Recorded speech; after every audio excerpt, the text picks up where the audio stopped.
Bronco fans and football fans everywhere. Welcome to Broncos Breakdown. This is Tuesday, February 15th, 2022.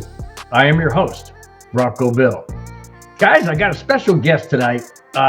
He is from, well, I'll let him introduce himself, but I'm going to bring in Glenn Hauser.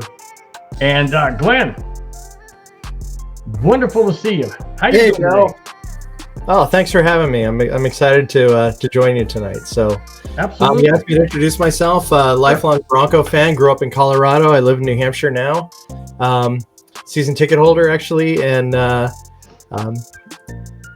favorite player of all time, Steve Watson. And I'm a member of the MHRT Network. We just had our live show a few minutes ago, actually. So on Tuesday nights. So it's good to join you, and I'm glad you're part of the team. Absolutely. Well, hey guys, out there, please tune in to MHRT Tuesdays, 4, 5, 6, and 7 Pacific, Mountain, Central, and Eastern Time live. You will see Glenn Hauser on there along with others. So please tune in on that. Great show. Great show. Glenn, how was your Valentine's, man? Valentine's was great. We had BLTs, so we went all out. Nice. Yeah, I kind of grilled up something. We had the gang over. Shouldn't say maybe the gang, but it wasn't everybody. Just son, daughter-in-law, grandkids, and brother-in-law, sister-in-law. I had a wonderful time. And that's going to bring me into my first topic tonight, the Super Bowl. Now, I have a problem with the refereeing of this game. Now, it was a great game. Don't get me wrong. Tremendous game. Final score 23-20 Rams. My problem is the last few minutes of the game. If the referees are going to swallow their whistle for 56 minutes of the game, how can you call ticky-tack plays that turn the game completely around? I have an issue with that. What do you think? I can appreciate that. The one fly in the ointment, really, though, is the T. Higgins 75-yard touchdown pass seconds into the third quarter. Had that not happened, that I can understand. The Cincy fans certainly benefited from that play or that non-call, where Jalen Ramsey got literally spun around by his face mask. Right. It's hard to say. Well, maybe they kind of even themselves out a little bit. It is interesting that they did let them play, even letting them play. On that one where Burrow got shoved out of bounds legally, of course, by Aaron Donald, and then the offensive line. That's when they decided to start playing. They start shoving Donald and really kind of woke up the sleeping giant. But if you notice, there were no penalties. With that little melee. So the refs even let them interact in that fashion too. So. It's hard just because there was a major benefit with a touchdown. I can kind of overlook the some of the ticky-tack calls at the end there. Well, let me go into another along the same topic. There are 2 fourth downs by Cincinnati, and Mixon was not in the game on either one of those 4th downs. I don't understand. He was averaging I believe it was averaging, 3.5, 4.5 yards per carry, and they didn't have him on or in the game on 4th and 1.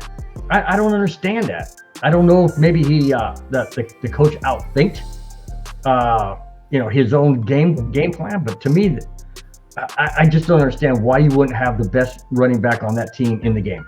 That is surprising, even as a decoy. I mean, here's a guy that was not only having success on the ground, he threw a touchdown pass. He's the Rams running game was just disastrous. It was I think the Bengals defense played fantastically.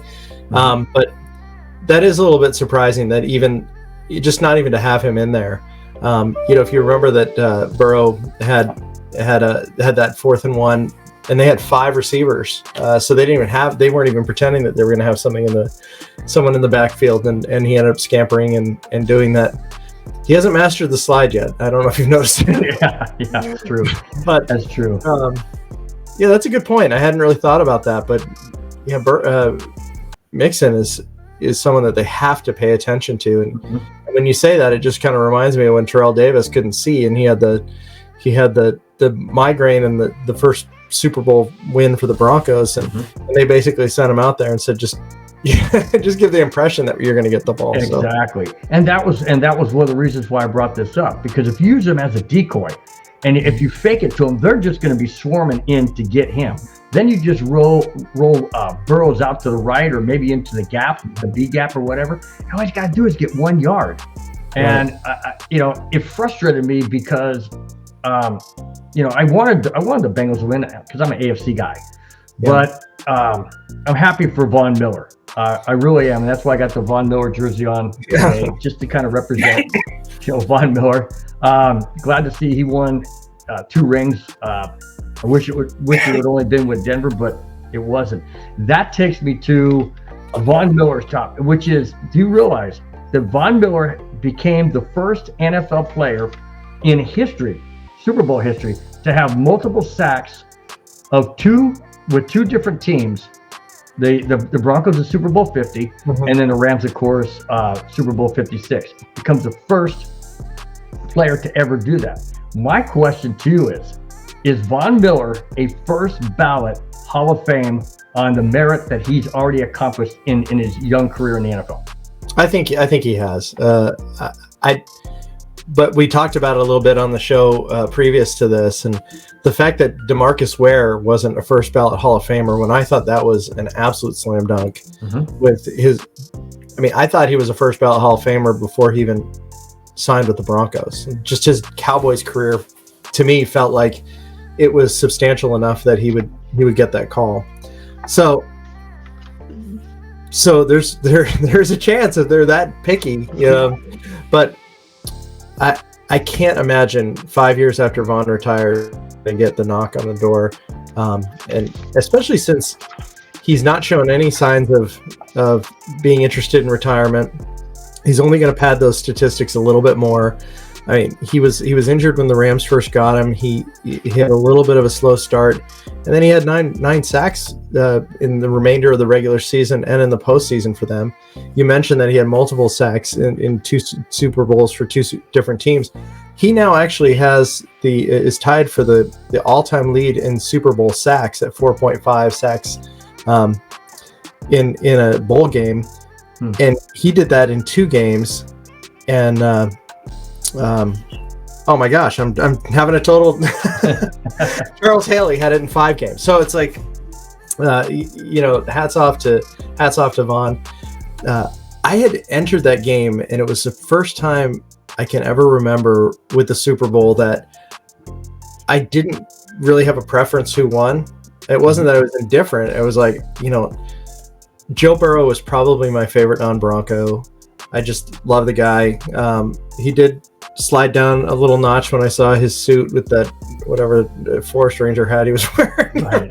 I'm kidding, but and then for the Rams, not only the Von factor, but the fact that Matthew Stafford was in Detroit for 12 years, didn't stand a chance there. Still put up great numbers, toughed it out. He always had this reputation of being injured all the time, and if you actually look at the number of games he played, it's not an accurate depiction of his Detroit career. But so I just went in there thinking, whatever happens. And as the game was going on, I found myself really hoping for the Bengals. So I was in the same boat as you. And I don't know what shifted for me, but it was probably the fact that they've never won a Super Bowl. They've had some heartbreakers, including losing that last minute one against the Niners 30 years ago, and the same thing just happened to them again. So they're really snake bit. If the Super Bowl were 59 minutes, the Bengals would be multiple champions, I would think. So exactly, and to the point of Von Miller, there's a lot of talk that he lost a lot of his drive or his production in Denver, but that's because, in my opinion, when Demarcus Ware was on the other side constantly, I mean, Demarcus Ware didn't get injured that often, and you had Von Miller and Demarcus Ware teaming almost every game, and when Bradley Chubb would be injured, then you saw that Von Miller was getting double teamed and he couldn't be as productive. He goes to the Rams. He's got Aaron Donald on the other side and another Super Bowl. So to me, it's Von Miller plays his best when he has, and it's not assistant, but when he has, like a co-star.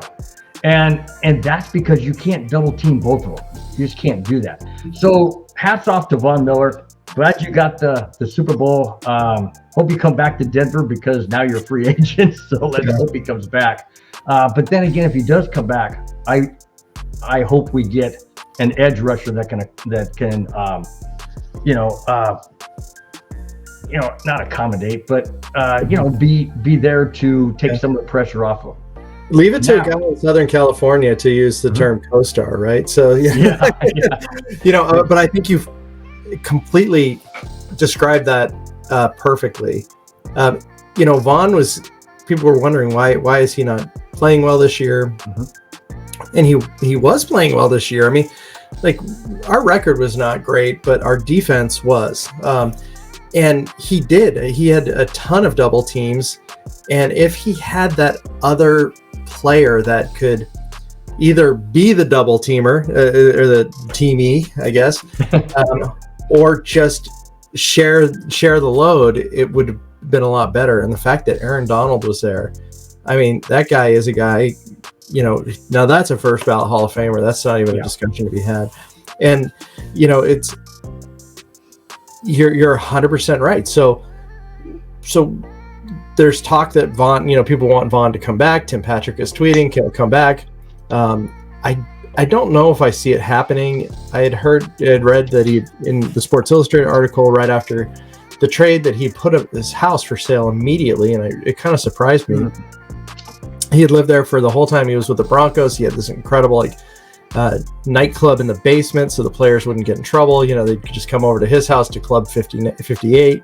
The fact that he put it up so quickly, when I'm assuming he didn't need the money, to find a a place. He's not crashing on a couch at Bronco Bill's house, but it's really cool. That would have been neat. But I don't know. What do you think? What do you think? Do you think what would you lay the odds of, or the possibility of him coming back to the Broncos? Well, I did read where he said that he's always a Denver Bronco. He will always be a Denver Bronco. That's his first love, so to speak. And I don't know. The reason why I say I don't know is because when Von Miller was here, you have to go back to the Gary Kubiak days, and you have to go back to that offense and that scheme. Now Denver kind of has that again with Clint Kubiak. But there's a new head coach again, new offensive coordinator, basically new coaching staff except for two. I don't know. I don't think he would come back at a hometown discount. I don't think he would come back if Drew Lock is the quarterback, and I'll get into that a little bit later. I agree with you. But I think he has, in order for him, in my opinion, for him to come back to Denver, it has to be not only on his terms, but if he feels that he can get another Super Bowl, make it 3, and then go out on top. I'm not sure that's going to be the Bronco forte this coming season. I think it's a work in progress, and I'm not sure that Miller's willing to go through another 2 or 3 years of futility. And it's tough because, he has said all the right things. George Payton, by name, he calls him George Payton. He says that he put him in a great spot. He took care of him. He could have sent him anywhere, and he didn't. And, I'm always going to be a Denver Bronco, and Denver's my home, or whatever, all those things that he said.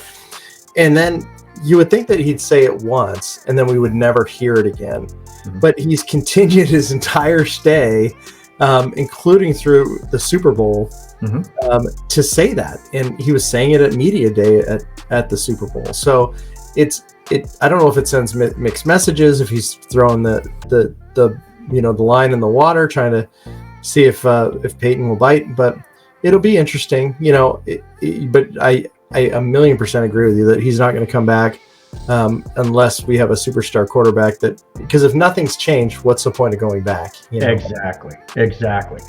And I find it interesting that McManus was there. I don't know if you saw that. I saw that, yeah. But McManus was there to congratulate him. And on the back of his helmet, he was the only one on both Super Bowl teams that wore the number 88 circle.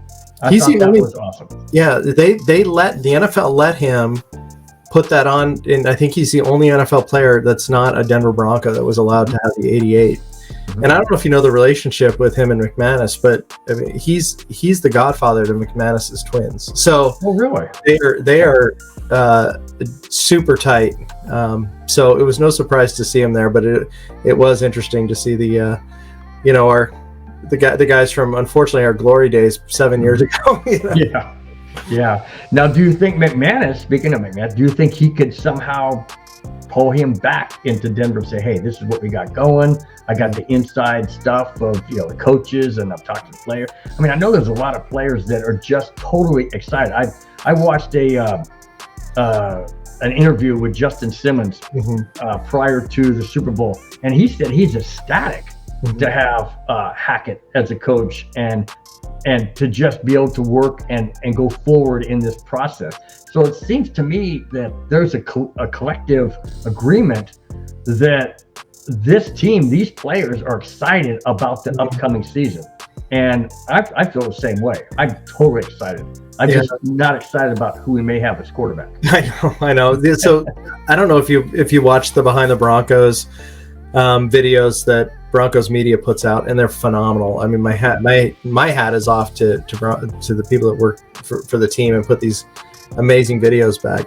And they had the behind the scenes of the hiring of Hackett. They were even at his house. They're in his garage, and he's like Carrot Top, in these meetings. He's like pulling like props out of his, like, oh, I've got the gold suit and this, and then he's going through his vinyl collection, which is so cool. And they showed him FaceTiming with Justin Simmons before they actually got to meet face to face, and it was when Hackett had gotten announced, and I got chills, man. It was so cool because, I mentioned Steve Watson in the opening, but my current Bronco, you can see him right over my left shoulder, is Simmons. I think the absolute world of him as a football player, as a person. I mean, I just absolutely just have the utmost respect for him, and it's smart of Hackett to want to meet with him right off the bat. And he's like, when are you going to be here? When are you available to come and see me? And it was just a really cool FaceTime interaction. And I can see why the players would be excited. They're going to get a defensive coordinator that knows the Fangio scheme. People can badmouth Vic all they want, but here's a guy whose defense is a known winner, and it's one of those that is extremely popular throughout the NFL right now. And I mean, just ask the Los Angeles Chargers if they hired a defensive coordinator that runs the Fangio scheme. So I'm excited for this staff too. The inexperience doesn't scare me. The fact that I have to research some of these guys, because I've never heard of them before, which is cool.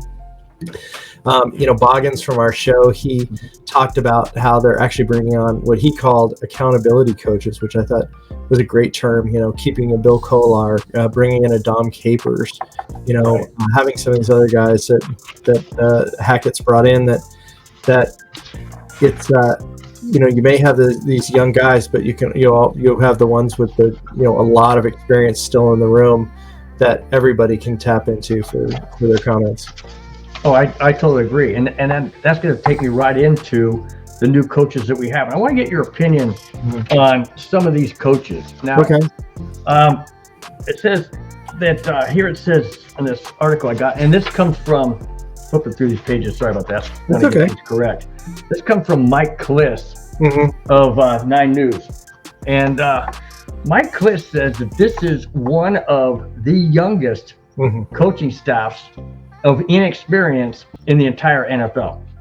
Now, that being said, Hackett is taking a page right out of his former head coach in Green Bay. And he said that what works there is what he wants to bring to Denver. So let me run over some of these new coaches. Okay. The ones that they replaced, and you tell me better or worse. Okay. So offense, Justin Alton, Pat Shurmur. I mean, I think I'm better than Pat Shurmur. So I don't know. I think we are. I don't know much. That was an easy one. I wanted to give you an easy one right off the bat. Exactly. So I got to go with Justin, and I don't know if you saw the video or any of the pictures of Alton and Hackett at the Nuggets game recently together. Yes, I did. They're both drinking big, tall ones. they're drinking beers. Someone gave them these Nuggets hoodies. They still have the tags, so they're taking the tags off each other's hoodie. I mean, it's just like, all right, these are my best buddy, you know. I thought, go ahead. The main problem with Shurmur, and I mean, even the guys on Ben Albright and Ryan Edwards on Broncos Country Tonight, they were talking about how Shurmur was the most loathed person in that building by everybody. You know, that to me, that tells, when you say everybody, I'm thinking like the people in the lunchroom, the janitorial staff, the maintenance team, not just the players, right? So this is a guy that basically said, this is my scheme, you run it, and there was no wiggle room and no compromise, and guess what, there was no result with the young talent and weapons that we had. I mean, Teddy Bridgewater was, whether people wanted to admit it or not, he's a good, serviceable quarterback. You know, he could have thrown a little bit more to those wide receivers had these plays been called, and they weren't. And Shurmur wouldn't budge, and he's stubborn. And a change was needed a long time ago, and I'm excited to see what Hackett's right hand man can do. So. Absolutely. My whole look at this whole thing is we're talking old school, like you mentioned, not willing to budge because that's what worked back then. It's not going to work now. It doesn't work now. We have younger guys, coming into the coaching ranks. We just saw that in McVay, 36 years old. We saw that in McVay in the Rams. We see it with the Chargers. We see it with the Buffalo Bills. We see it across the league. You have to be innovative. You have to be creative. And if you're not going to budge, the defense it's like they have your playbook. And that's what I love about this coaching staff. Yeah. And the main reason I love it is Hackett said, and let me find that real quick. It says right here, it says with the exception of Zach Anon, Kazami. Yeah, there you go. Thanks. Wide receiver coach. Yeah. And Christian Parker, it says all of our older, highly experienced, and dare we say, more set in their ways, top assistants from Vic Fangio's coaching staff have all been let go. That's the reason, because they're old school and it doesn't work. You know what's interesting though, Bill, is like, so Vic had some very old school beliefs, and I like Vic. Okay, I great defense. But he'd say stuff like, he'd want these hard practices in training camp, and he would suggest that the more you got hit, the better your body could take it. It would get calloused. He would use that term, which is absolutely just absurd. And I'm not a doctor, but physiologically, that's just not the case. But I don't for 1 minute think he was so stubborn he wouldn't change up things. And we saw that. We saw how he approached different teams and how he would move guys around and how he would give different jobs to some of the talent. So he did not have the same approach as Shurmur, and which is interesting because he's probably 10 years older than Shurmur. So he probably shouldn't have allowed that. He probably should have told, put his foot down and said, we need to do this. And, unfortunately, that when Shurmur got COVID and Shula came in, and we were all hoping that here's his time to shine and show that he could handle the job, and let's get rid of Pat. Like, he laid the biggest egg of the season. Yeah. Exactly. left the team no choice but to ride this loser for the rest of the season. So yeah. Well, that's why we hired Clint Kubiak and over Mike Shula. Mm-hmm. So I think that was a great move.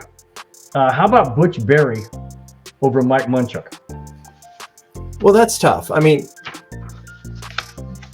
honestly, I did not know much about Berry before he was brought in, as opposed to Munchak. But I think if you're going to change things, you change things, and mm-hmm. if they're going to run a different scheme, a Shanahan type of scheme, you got to bring a guy in that teaches those offensive linemen that type of a scheme. And if you think of the Broncos heyday, when Mike was our coach, our linemen were not huge. They were very mobile. You have to be able to move around, but still be highly effective. And I think you have to make that change, as hard as it is. I think Munchak would have stayed on if the opportunity was given to him. But if you're committing to a scheme, you got to bring not only players that work in that, you got to bring coaches that do as well. I agree. This next one bothers me. Okay. It bothers me greatly because of what this person did for three key players. Mm-hmm. Tyrone Wheatley replaces Curtis Modkins, mm-hmm. and Modkins goes to the Vikings, where he's just going to make Cook that much better. Bothers me because of what he did with Lindsey, what he did with Gordon, and what he's done with Williams. Now Williams looks like he may be thrusted in as the front and center running back with a brand new running back coach. That bothers me. Well, I think that was the one probably that most surprised me as far as the departures, because I didn't quite understand why, but then you see that Hackett has coached with Wheatley at 3 or 4 different stops. So there's that relationship there as well. But for me, Modkins going to Minnesota opens up a very big possibility that Melvin Gordon could end up there, because Dalvin Cook is not the most durable running back. Top talent, top 5 fantasy pick generally. Yeah. But they're going to need another running back, and who knows if they decide to pay Melvin a little bit more than the Broncos would. I, for one, hope the Broncos can get Melvin back. He wants to stay. I think we can probably get him. I mean, I think you offer him 2 years for $8 million, maybe $8 million guaranteed, or if you guarantee the whole, perhaps he'll do it for 4, which would be half of what he had. It's his 3rd contract of his career, but I don't know. But the Modkins one, I'm open-minded to Wheatley, but the Modkins one did surprise me a little bit. Yeah, I agree. But on the heels of that, if Gordon is gone, mm-hmm. and Williams is the premier running back, who's going to back him up? I mean, of any substantial success on our team, we have Mike Boone, right? So we didn't get a chance to see him too much. He was injured early. The guy is just built, though. And then when you look at his highlights when he was with the Vikings, he is a very good athlete. So I think that he could be the guy. And obviously, at that point, they would have to draft somebody, right? Free agent signings with running backs is a little bit tough because, when you're signing a free agent, you're signing somebody that has a little tread on the tires already, or off the tires. So that's always a crapshoot. Right. All right. I'm going to swing to the defense coordinators. Now, coming off a Super Bowl championship, we now replace Ed Donatel, who also goes to Minnesota. We replace him with Ivero. Mm-hmm. What do you think? Is that a trade-off? Is that an upside? Well, I'm excited to see what Evero can do. He's again, tight with Hackett. I believe one of them was the best man at the other one's wedding, from what I understand. Okay. Here he is coming off of a Super Bowl championship team. He had a team with the Rams that not only had a stud lineman, a stud edge rusher, and top 3 cornerback in the NFL. In Ramsey, I'm excited about this. Donatel, I liked Ed again. He was Vic's right-hand guy. He has an interesting path to Minnesota too. He was hired by the Seahawks, and he did the dipsy doodle and ended up taking a coordinator position with the Vikings. So I wish him well.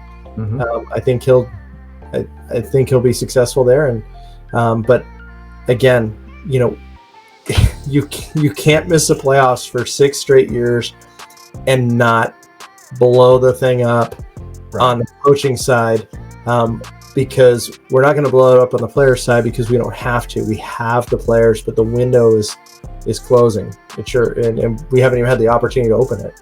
Right. And with Evero coming over to Denver, he basically has the same type of players that the Rams had this past season. Right. I mean, we have edge rushers. I mean, yeah, we need to maybe upgrade that, but we have a solid secondary. We have a solid linebacker core. And basically all he has to do is come in and tweak a little things, maybe get a couple of good draft choices, and we can be right there, just like the Rams were. Rams did something this year they hadn't done in 20 some odd years, and that is get back to the Super Bowl. Right. So Denver's only 6 years removed. So actually, no, the Rams were in. McVay was a coach. They played the Patriots. That's right. I should have said since they won one. Yeah. Okay, let's go to what's that? Go ahead. Kurt Warner was the quarterback at that point. That's right. St. Louis, no doubt. St. Louis. Okay, the last two is Marcus Dixon, defensive line, to replace Collier, but Collier becomes the consultant. So that's a good move. So we didn't lose Collier. We actually just elevated him to a more accountable position. Right. I love the word accountable. That doesn't mean he's going to come in like a bull in a china shop, but when a guy comes in and has, Bill Kollar has 33 years in the NFL. I mean, he has to know something, right? And he's got the players love him. So I'm glad they kept him on as a consultant. He's going to be there every day, I'm sure, and he's going to have impact. So I like that. Exactly. And then speaking of consultant, the other one was brought in is a senior defensive consultant in Dom Capers. Yeah. I know Dom Capers has a lot of experience in the NFL, and I'm really excited to have him on the staff because I really feel he's going to hold people accountable, which I don't think we had in the last three years. Yeah. I hadn't thought about it until now, but you can almost kind of compare Dom Capers to Vic Fangio in the sense that, if you think about their head coaching career, it's lackluster. It's okay. It's, nothing to get excited about. It's like, how did this guy get another job? But when you think about them from a defensive standpoint, it's like, damn, the Dom Capers defense is great. The Vic Fangio defense is awesome. So to, again, have that type of veteran leadership, and that's the kind of stuff that Hackett is going to even be able to draw from, even though it's on the defensive side. It's a great variety of people from college, from pros, from different ages. We had experienced, seasoned coaches, and something didn't work last year. So, or the year before that. So I am going into this season very, very open-minded, but you've mentioned it a few times tonight. It's all depends on who's taking the snap from the center. Yep. And right now I'm going to get into this segment. I want you to join me on this segment. I call it the Jackass of the Week. Okay.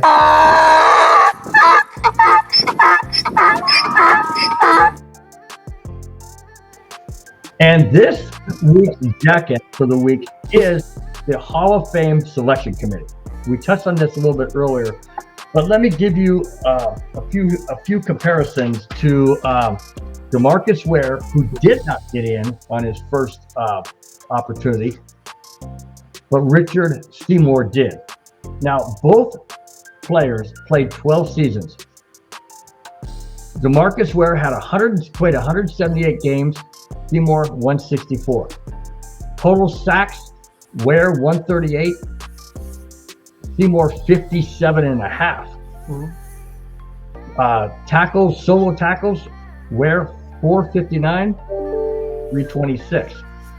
Total tackles, Ware 612, Seymour 498. Tackle assist is the only one that Seymour is better or got more of. Seymour had 172, Demarcus Ware 153. I'm going to ask you one simple question.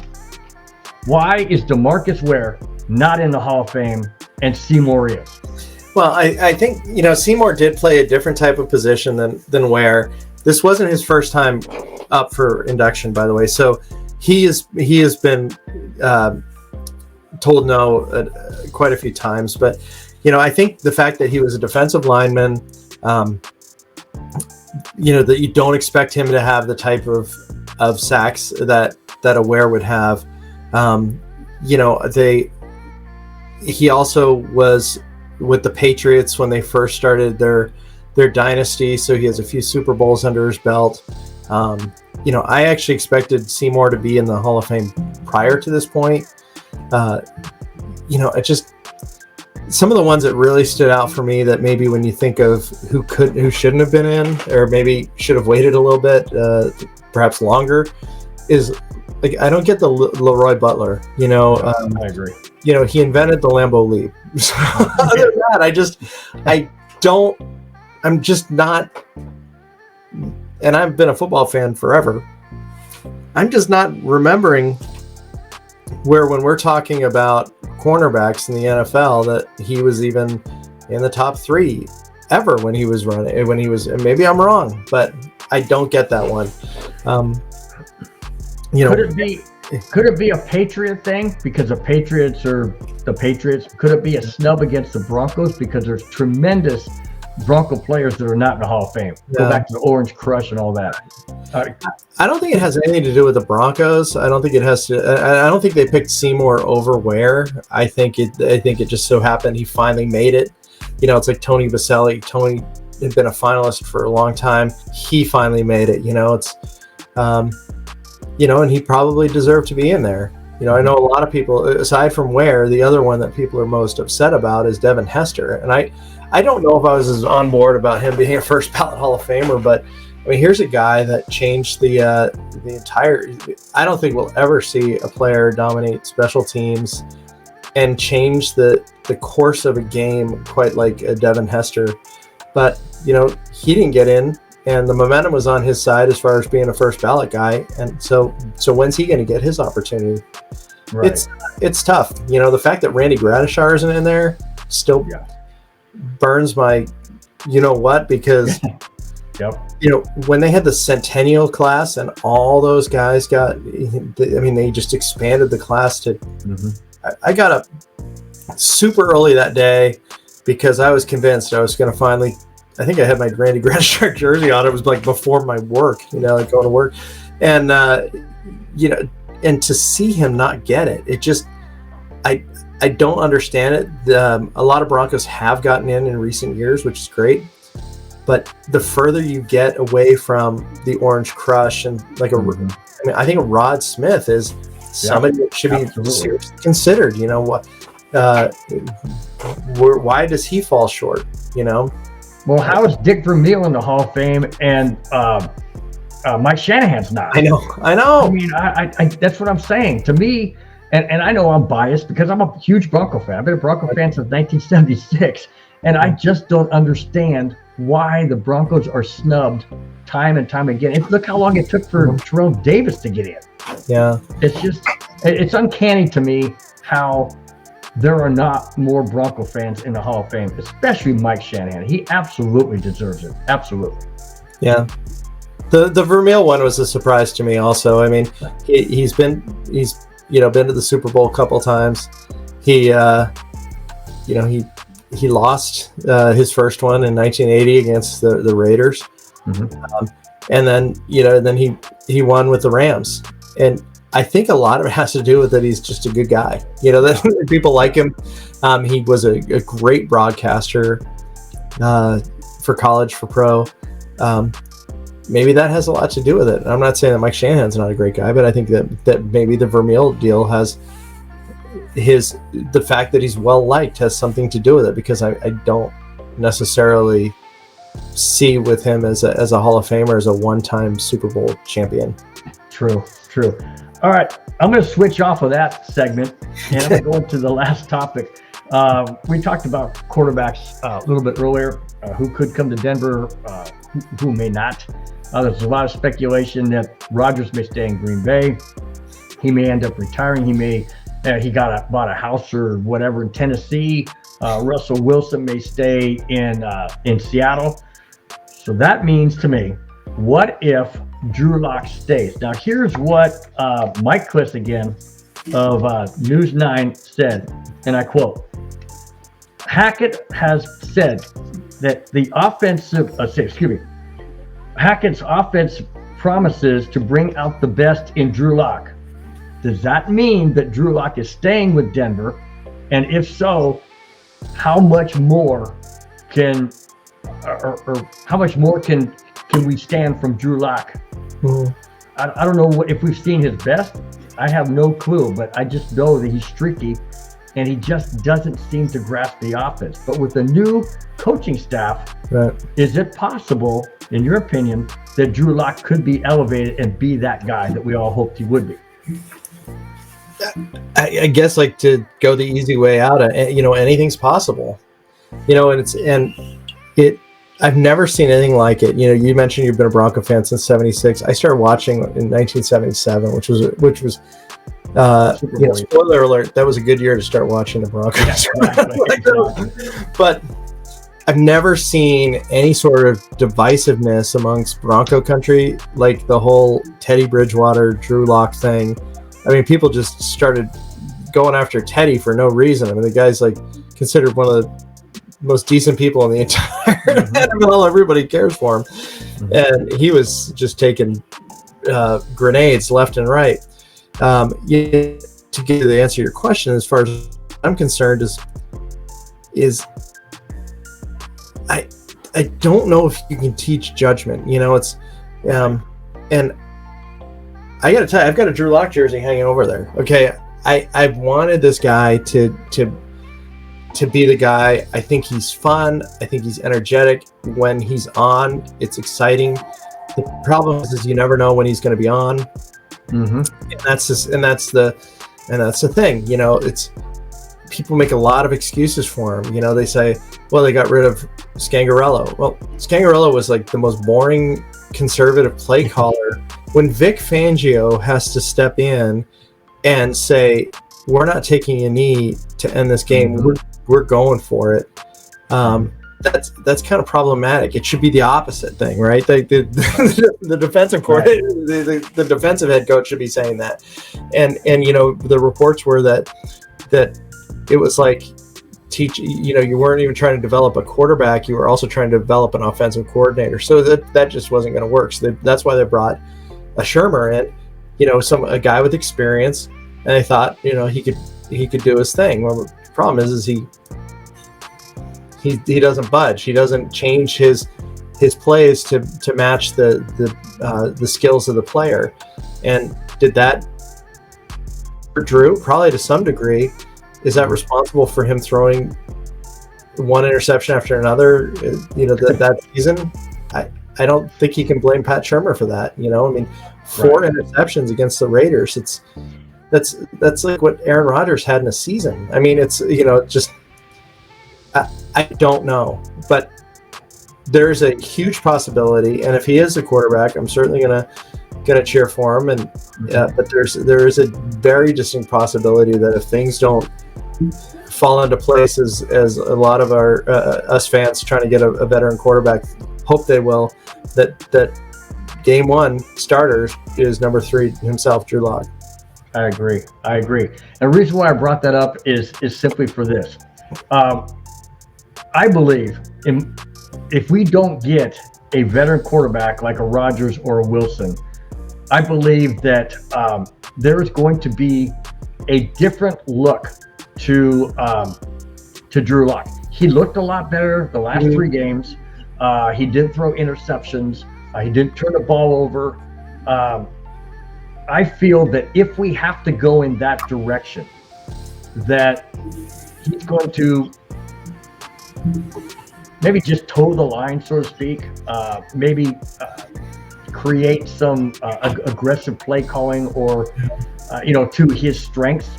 But I totally have to agree with you. We need a good quality quarterback that can lead this franchise, especially with this coaching staff going into not only this coming year, but years down the road. And I'm a firm believer of that. So my hope is that, Drew Lock can at least toe the line if that's the case. And we just go out and get a veteran quarterback. Who would you like to see? If we can't get a Rodgers or Wilson, who would you like to see? Oof. Just going back to Lock one second for a minute. We have been, as a fan base, we've been reduced to just trying to get any positive out of anything. It doesn't seem that way especially if you go on Twitter. But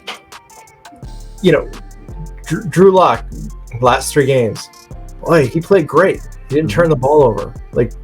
We were 0-3. We're complimenting on somebody about not making a mistake. Good point. We're praising somebody for doing what they're supposed to do, right? Good point. As far as who else, I don't know. Bree was on with us earlier tonight, and the same thing. She's like, you had the Kirk Cousins, the Carson Wentz's, the Matt Ryans. They're just not exciting. They're blah, and she was talking about flavor, and I said, well, what 3 flavors are those guys? Vanilla, French vanilla, and vanilla bean. They're a variation of the same thing. Exactly. And I don't know, Mike has thrown out there, Mundungus has thrown out there about, Marcus Mariota, maybe he's the guy, but I think we just need to stop pussyfooting around and just, who cares about these draft picks? Who cares about a couple players?